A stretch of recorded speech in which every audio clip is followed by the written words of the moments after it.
Have you ever wondered what really separates the most successful people from everybody else? Well, today we're going to explore a pretty fascinating and honestly counterintuitive path to the top, all based on the work of organizational psychologist Adam Grant. And it turns out, the way we interact with other people might just be the single biggest factor in our own professional success. Yeah, we've all heard this one, right? It's a belief that's practically baked into our culture. This idea that to really get ahead, you've got to be tough, you've got to be competitive, and maybe just a little bit selfish. It's a dog-eat-dog world, after all. But what if that's just completely wrong? What if the most generous people, the helpers, are actually the ones who end up achieving the greatest success? That is the big question we're tackling in this explainer. To get there, we first have to challenge some of our most basic assumptions about what it really takes to climb that career ladder. You know, this traditional mindset pretty much assumes that for me to win, someone else has to lose. It frames success like it's this finite pie, and we're all just fighting tooth and nail for the biggest slice. But some groundbreaking research calls this entire model into question. Okay, so let's dive into this. This research suggests that at work, we all tend to operate with one of three main interaction styles. Let's break them down. So first up, you've got the givers. These are the people who genuinely get a kick out of helping other people. You know, they share their knowledge freely.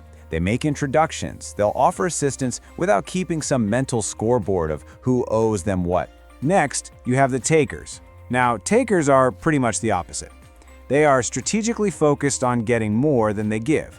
They see the world as a competitive arena, and they always prioritize their own interests to make sure they come out on top. And finally, we have the matchers. And matchers, well, they make up the majority of people. They operate on a principle of fairness and reciprocity. You do them a favor, you can bet they're going to return it. For them, it is all about keeping the scales perfectly balanced. And this table here, it just lays out the differences perfectly. You can see it clear as day. The giver's focus is on contribution, the taker's is on personal gain, and the matcher's is all about that even exchange. These core motivations really shape everything about how they show up at work. Just take a second to think about it. In most of your professional interactions, do you tend to lead with giving, taking, or matching? Now, most of us are a bit of a blend, for sure, but we almost always have a default style we lean on. So, how do these different styles actually perform in the real world? Well, this is where we find the most startling discovery in all this research. This is where that old nice guys finish last idea gets completely turned on its head. That's right. It's kind of wild. When researchers looked at performance across all sorts of industries, we're talking engineering, sales, even medicine, they found givers crowded at both extremes.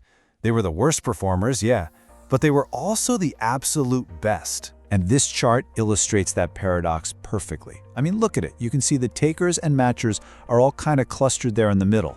But the givers, they are dominating both the very bottom and the very top of that performance spectrum. So this brings us to the million-dollar question, doesn't it?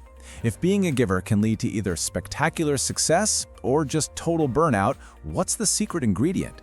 What are the successful givers doing that the others just aren't? Well, the answer isn't about giving less, not at all. It's about giving smarter. The difference lies in a powerful approach that, honestly, all of us can learn. This right here, this is the key. Successful givers are not doormats. They are strategic. They are absolutely generous, but they protect their time and their energy. They find ways to help that are actually energizing for them and incredibly impactful for others. And this isn't just theory, it's a real actionable strategy. Successful givers focus on three things.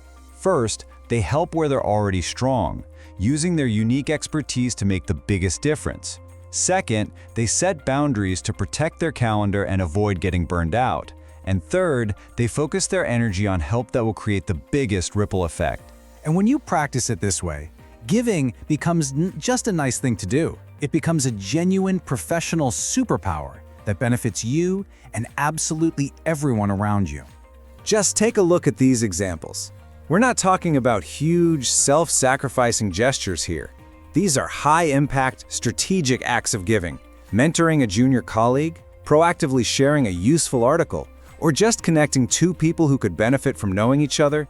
These are the things that build trust, reputation, and incredibly powerful networks. And the effects, they go way beyond just your individual success.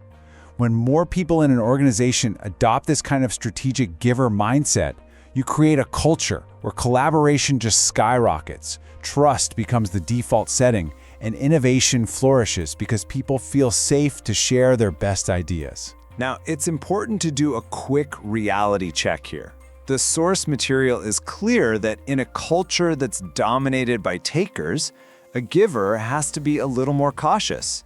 You might need to act more like a matcher at first, just to protect yourself and show you won't be taken advantage of, while you look for opportunities to build a more collaborative space. So, what's the big takeaway from all this? It's that success isn't about climbing over other people. It's about lifting them up. By focusing on contributing value and helping others win, you build this incredible reputation and network that creates a rising tide lifting all the boats, including your own. And that leaves us with one final question to think about. This doesn't have to be some massive change. What is one small, high-impact act of giving you can do for someone in your network today? Because that one small act might just be the start of your own giver's advantage.